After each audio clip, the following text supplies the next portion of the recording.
Amba. Democracia 920 AM y Democracia TV para todo el mundo.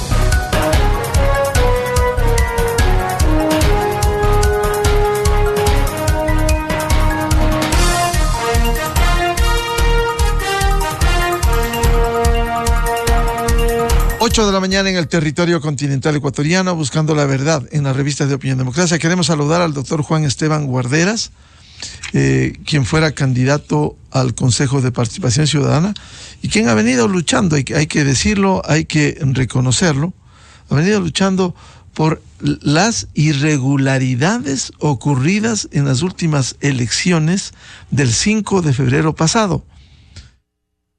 Fue público y notorio la campaña que está prohibida, y peor con colores de una organización política, de candidatos al Consejo de Participación Ciudadana. Pero fue evidente. Lastimosamente, el máximo organismo electoral, el CNE, miró para otro lado. No quiso actuar. Y allí están los resultados. Además, hay que decirlo, llegaron sin legitimidad, con una baja votación y de manera cuestionada legalmente, por lo que señalo. Ayer ponía en redes sociales del doctor Juan Esteban Guarderas, gran noticia, la apelación en contra de Allen Berbera, el actual presidente del Consejo de Participación Ciudadana, ha sido exitosa. Los candidatos tramposos y proselitistas finalmente enfrentarán la ley. Es hora de que rindan cuentas por sus acciones. Muchas gracias por todo su apoyo. Doctor Guarderas, a ver, resúmanos qué ha ocurrido en el Tribunal Contencioso Electoral con esta apelación. Buen día. Buen día, mami. Mire, a ver, yo me he tenido que enfrentar. A ver, no es que en general el sistema electoral está roto y no se quiere castigar, porque castigar significa pelearse contra los partidos, y los partidos luego van a fiscalizar a través de la asamblea, luego van a haber retaliaciones. Entonces el sistema está construido de tal forma en donde nadie quiere castigar nunca nada. Entonces te doy un ejemplo muy concreto del tipo de triquiñuelas jurídicas con el que hemos tenido que enfrentarnos. Mire, en La Maná, en el cantón La Maná, el alcalde ganó con unas irregularidades bárbaras y nosotros denunciamos y iniciamos el proceso de juicio. Bueno, pues nos archivaron porque no pusimos el número exacto del GAP, del edificio de la dirección del GAP, de la alcaldía de La Maná, porque en toda la ciudad de La Maná no hay numeración, o sea, no existe. Entonces nosotros pusimos las calles, hicimos un croquis. Pero el tribunal dijo no podemos continuar porque no pusieron el número. Bueno, no existe. En el caso de Allen Berbera, ¿qué dijeron? Que nosotros no notariamos la ley, una resolución del Consejo Nacional Electoral donde dice que no se puede hacer campaña proselitista. Entonces, al presentar la demanda, nosotros obviamente citamos las normas, pero no les notariamos, como tampoco notariaríamos la Constitución, o tampoco como uno no notariza el Código Civil cuando uno va a juicio. Bueno, pues, en primera instancia el tribunal nos dice, ustedes no notariaron las normas electorales, por lo tanto, no hay cómo continuar el juicio. Entonces, nosotros, ante esas dificultades, no nos cansamos y apelamos, y eso hemos ganado. Es decir, nos intentan poner las patas para que nos caigamos y no continuemos con los juicios, pero somos insistentes y esta vez ganamos. Entonces, ¿qué quiere decir ahora? Miguel, que el tribunal está forzado a analizar las pruebas de proselitismo y verificar si se cumplió si se contravino esa norma, y por tanto tendría que sancionar. Doctor Guarderas, partamos de un hecho, por lo que usted señala, y usted como abogado lo sabe. La propia Constitución de Montecristi, y voy a leer textualmente, dice: no se sacrificará la justicia por la sola omisión de formalidades. Y usted ha citado las formalidades que, si no citó, simplemente no sirvieron las apelaciones, lo cual es una vergüenza. Pero volviendo al tema que usted ha señalado, que es fácil ya, al abrirse esta apelación, es fácil demostrar que violaron la ley, que no quiso ver, cerraron los ojos en el CNE, al hacer una campaña, incluso con identificación de colores de una organización política?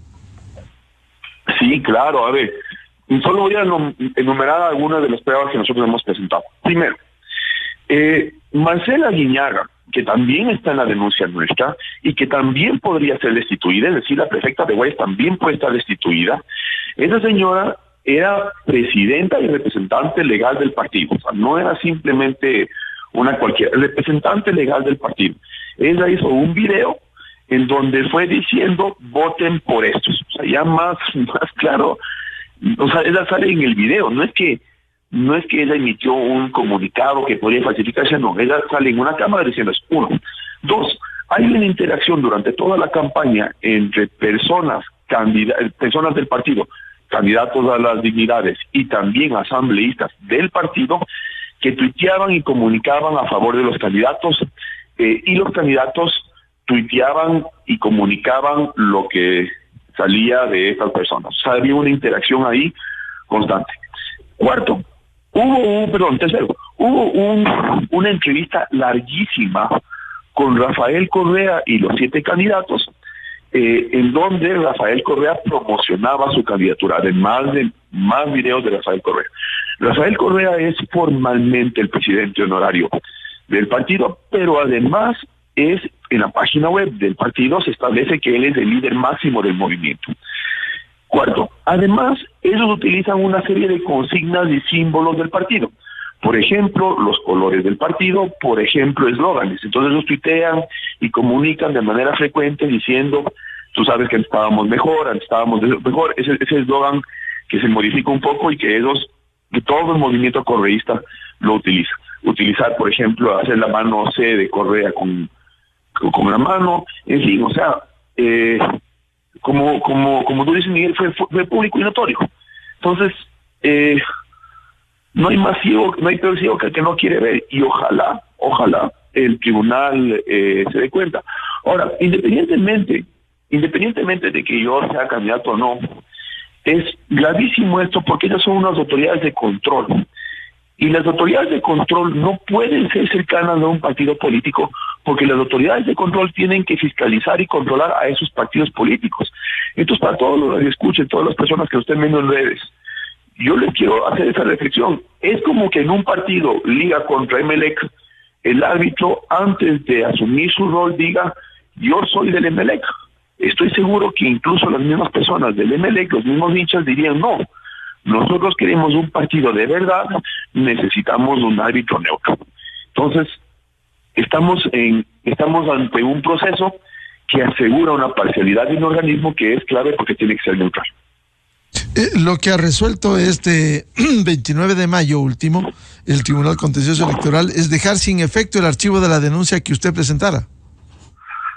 Exactamente. Como mencioné, ellos me dijeron que no cabía el juicio porque yo no notaría la ley, lo cual es súper ridículo.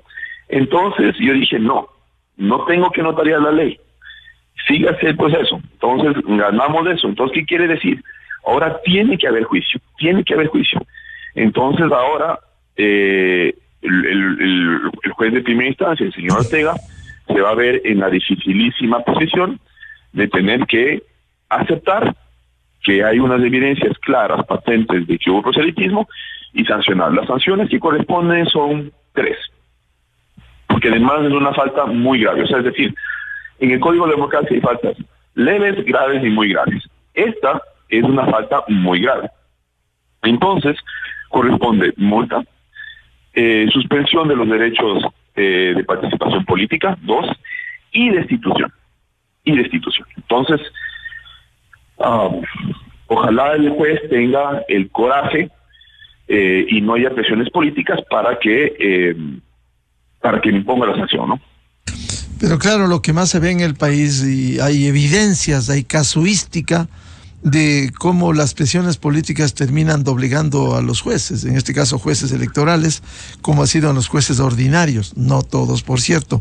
Pero en este caso, ¿qué hace abrigar la esperanza de que este juez, más allá de las pruebas contundentes, evidentes, pruebas documentales, pruebas testimoniales, garantice que aquí se violó con una falta gravísima a la ley electoral? ¿Qué garantías? Ninguna. Y de hecho, es un tribunal que, o sea, hay tantas irregularidades electorales. Mira, Miguel, solo la precampaña, o sea, todo fue precampaña en las últimas elecciones. O sea, la campaña electoral empezó en octubre y tenía que haber empezado, o antes incluso, y tenía que haber empezado en enero. Entonces, y eso fue patente a la vista y paciencia de todos los ecuatorianos, cómo se rompía la ley. Y no hay sanciones, y tampoco hay sanciones por el financiamiento electoral, etcétera, etcétera, etcétera. Entonces es un tribunal que no da garantías. Pero Miguel, yo tengo que hacer mi parte. Entonces, hagan o no hagan su papel, haya o no haya garantías, yo tengo que hacer mi parte, y mi parte, al dirigir la Fundación Lucha Anticorrupción, es poner en marcha los juicios. Doctor Guarderas, el juez del contencioso electoral, doctor Ortega, tendrá que llamar a audiencias a las partes, en este caso como denunciante a Juan Esteban Guarderas, al igual que el doctor Allen Berbera por este caso. Sí, claro, y va a ser una audiencia, es una audiencia que tiene por objetivo la presentación y la exposición de las pruebas ante el juez. Entonces, nosotros hemos notariado, salvaguardado una cantidad enorme de pruebas que ya no es posible borrarlas, y lo que están en internet, o sea, las entrevistas con Rafael Correa están en internet, en fin. Entonces, vamos a exponer al frente del juez las pruebas y decirle: señor juez, ¿usted ve que hay proselitismo, sí o no? Y si el juez considera que sí hubo proselitismo, pues le toca sancionar. No hay otra. Ahora, el pronunciamiento del juez irá al pleno del Tribunal Contencioso Electoral. No necesariamente, o sea, bueno. Si apelan, si apelan, claro. Y yo creo que si es que yo pierdo, si nosotros perdemos, vamos a apelar. Y yo creería que el señor Allen Berbera y la señora Guiñaga, en caso de que pierdan, posiblemente también apelen. Pero solamente si se apela, se va a pasar al pleno. Bueno, y todas esas pruebas, como usted ya bien ha señalado, pero es bueno remarcar para que el país haga conciencia, hay el video, también se posteó una imagen de la papeleta electoral con fotografía de Allen Berbera y la casilla en la que se ubicó, es decir, las evidencias contundentes están allí. Claro, o sea, no nos faltan las evidencias. O sea, la evidencia da a granel. El asunto es, pero, mira, Miguel, las evidencias de todas las irregularidades en el país hay a granel. O sea, por ejemplo, Cynthia Viteri salía repartiendo tanques de gas. Y había videos de eso. Y luego, no hubo consecuencias, a pesar de las evidencias patentes. Entonces, a mí lo que me sorprende es que en este país las ilegalidades se pasean al frente de nuestras narices y no hay consecuencias. Entonces, yo celebro que el tribunal haya aceptado que no se puede poner ese tipo de triquiñuelas. Ahora, ojalá que no se quede ahí y que hayan sanciones, porque como usted bien dice, las evidencias son tan claras, tan enormes, y las consecuencias de no sancionar son terribles. Es decir, vamos a tener un organismo de control que está totalmente cooptado a favor de un partido político, y claro, eso es terrible, ¿no? Es terrible. Ojalá haya nosotros, y eso es la esencia de la organización que yo dirijo, de la Fundación Lucha Anticorrupción, Miguel. Mira, yo no creo que los ecuatorianos seamos menos éticos o más tramposos. No es que nosotros tengamos una naturaleza, una cultura corrupta. El asunto, el problema, es que existe de manera clarísima una falta de sanciones. Entonces, como nunca hay sanciones para nadie, nunca nada, entonces tenemos un sistema que favorece la corrupción, porque nunca hay consecuencias. Se podría decir, por la denuncia que usted presentara, que los dos, Allen Berbera y Marcela Guiñaga, incumplieron una resolución del CNE que prohibía que los candidatos al Consejo de Participación Ciudadana sean promocionados por organizaciones políticas. Por supuesto, esa es, usted lo acaba de exponer clarísimamente. Las autoridades tienen que ser neutras, por lo tanto no pueden hacer campaña con partidos, porque son los partidos a los que ellos tienen que fiscalizar, y por lo tanto no pueden hacer, o sea, no puede haber campaña proselitista. Ellos han hecho campaña proselitista a vista paciencia del Ecuador entero, por lo tanto corresponde la aplicación de la sanción que según el Código de la Democracia es una sanción muy grave. Entonces ahora le toca al juez llenarse de coraje y aplicar la ley. Claro, es bueno recordarle al país lo que usted dice. La ley electoral, Código de la Democracia, dice, artículo 279, numeral 12, que las infracciones electorales muy graves serán sancionadas con multa desde 21 hasta 70 salarios básicos, destitución y o suspensión de derechos de participación desde 2 hasta 4 años. Aquí, si se demuestra en el proceso, simplemente hay esta falta muy grave. Exacto. Y entonces, ahora estamos ante una situación en donde tenemos que confiar en los jueces. Ahora bien, Miguel, como tú lo has dicho, ¿qué garantías hay? No hay muchas. Los jueces, de manera repetida, frecuente, nos decepcionan aquí en el Ecuador, liberando criminales, permitiendo acciones de protección de personas que han roto la ley, etcétera, etcétera, etcétera. Ahora bien, ahora tenemos unas evidencias patentes y lo que digo es, bueno, no tenemos garantías, pero crucemos los dedos que el tribunal haga su trabajo. Obviamente nosotros, desde mi fundación, vamos a llevar esto hasta las últimas consecuencias, es decir, si perdemos, haremos apelación, si es que el juez actúa mal, enjuiciaremos al juez como correspondería, etcétera, etcétera, etcétera. Ahora, yo sí tengo la esperanza de que ojalá el juez actúe bien. Ahora lo que usted dice, crucemos los dedos, curiosamente en el país hablando, crucemos los dedos para que se respete el ordenamiento jurídico, para que se respete la ley electoral, para que se respete el Código de la Democracia. Ahora, a propósito del juez, hay que recordar que el 3 de mayo el juez Guillermo Ortega, el juez que ha recibido que tramitó su apelación, él ya archivó por falta de legitimación activa por parte del denunciante, en este caso usted, por no notarizar las normas.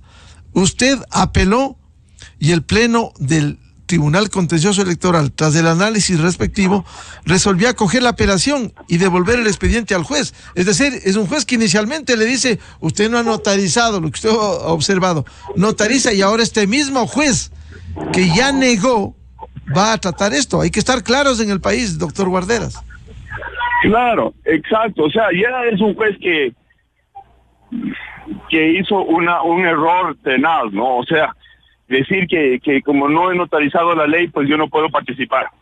Eso es tremendo, es terrible, es sorprendente.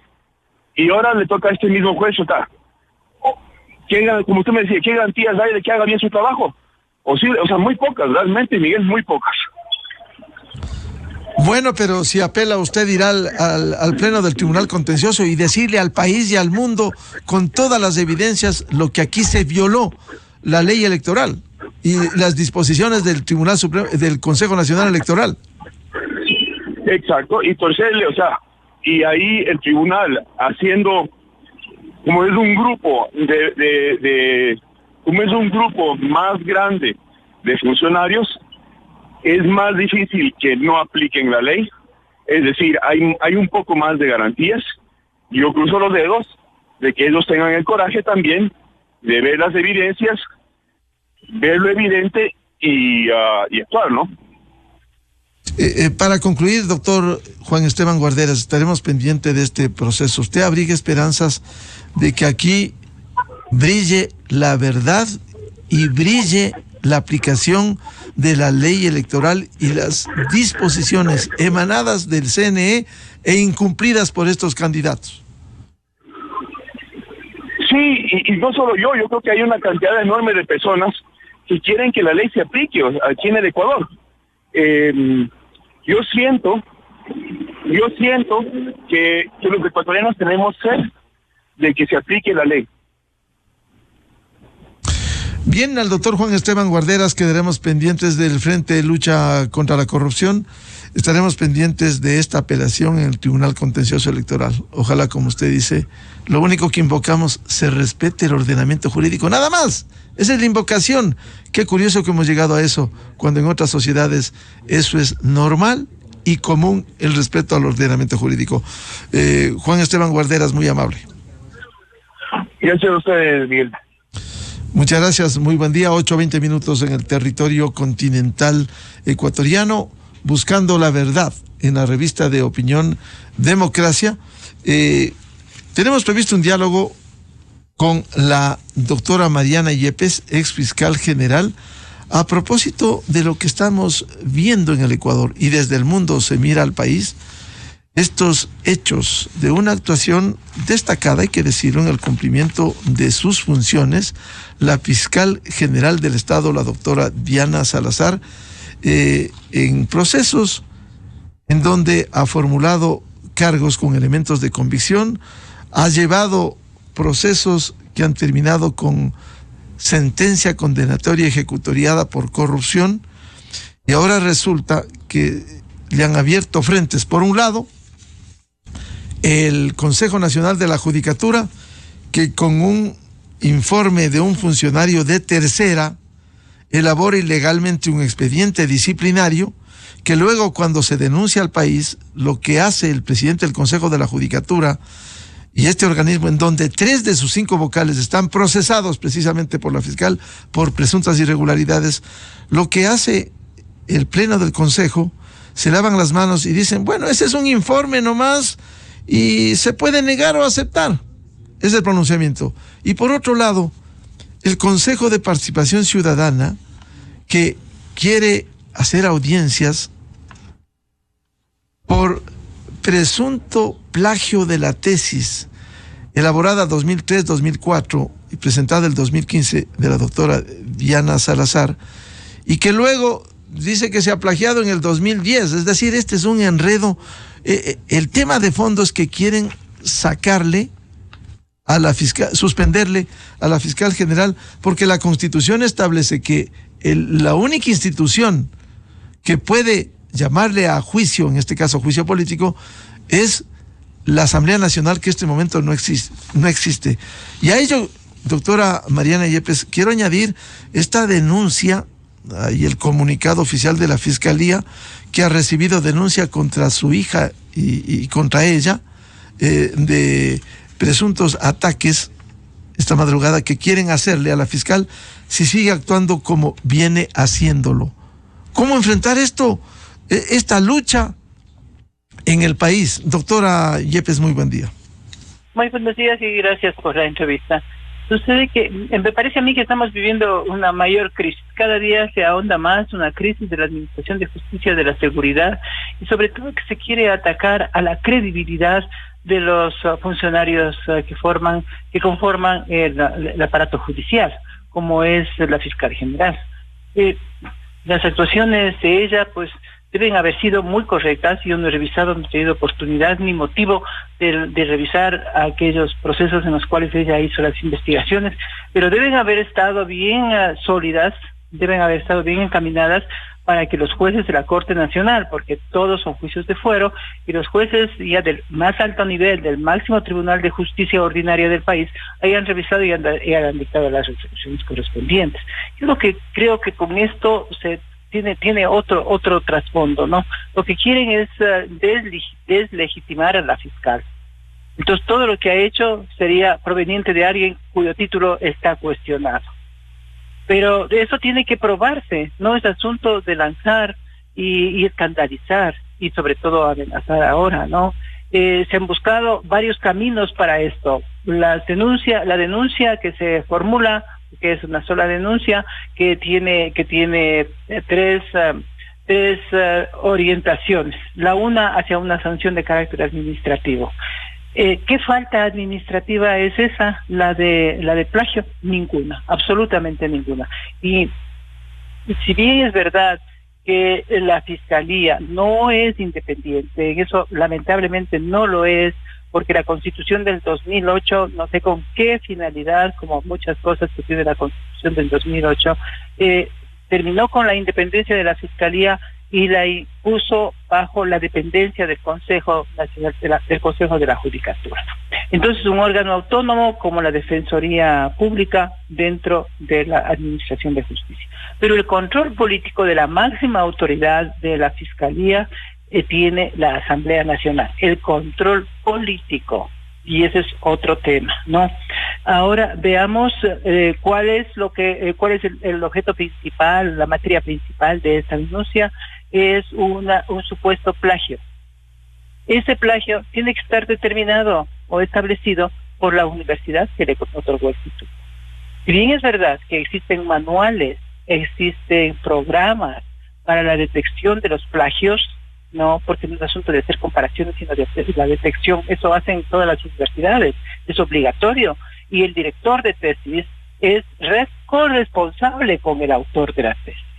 Entonces todo eso hay que analizar, hay que ver si en el año 2005 qué programa estaba utilizando la Facultad de la Universidad Central, que sería lo dos. Ahora, claro, si dice que ha habido plagio, ¿eso será un documento falso? No lo es, ¿no es cierto? Entonces, esto lo único que es un pretexto para deslegitimar las actuaciones de la Fiscalía, insisto, pero también para sacarle a la fiscal de su puesto, ¿no? Del puesto que está ostentando y dentro del cual ella ha trabajado, yo creo que con absoluta responsabilidad. Entonces, ¿qué estamos? Estamos no atacando las decisiones judiciales, sino yendo al antecedente de la investigación misma. Estamos viviendo una crisis, está atacando a las bases de la institución de justicia. Cada vez estamos más mal. Primero que por el Ejecutivo, ahora vamos por lo judicial. Entonces, ¿qué tenemos de confianza en el país? ¿A quién recurrir si la justicia es precisamente el medio para lograr la paz social? Si estamos en este proceso de desacreditar a todos, inclusive a las máximas autoridades, yo creo que el país está yéndose por un rumbo totalmente negativo. Es una pena que estemos viviendo esto. Y de las amenazas, son los últimos recursos, ¿no? Porque ya ve que que no existe asamblea, entonces no podía haber un control político. El Consejo de la Judicatura no es el órgano competente para controlar, para llegar a una decisión, porque además no existe una falta administrativa, digamos, ¿no? Claro. Y vamos con absoluta legalidad. Para ser absolutamente claros, doctora Mariana Yepes, el Consejo de la Judicatura no puede suspender ni sumariar a la fiscal general. ¿Y de dónde abren un expediente disciplinario que luego en el pleno dicen, bueno, es un expediente nomás que se puede negar o aceptar, pero al abrir un expediente no hay arrogación de funciones? Yo creo que no, abrir el expediente no, porque podría ser una ligereza. Yo creo que si habría una consecuencia de aquello, sí sería grave, ¿no? Y me parece que hubiera sido positivo, y sería positivo, si es que el Consejo de la Judicatura estuviera integrado, porque yo lo que veo es que hay tres miembros del Consejo de la Judicatura que no gozarían de imparcialidad, pues para poder conformar el Consejo y conocer este tema, porque están siendo investigados por la propia Fiscalía. 3 miembros del Consejo, como son 5, entonces, ¿cómo hacen?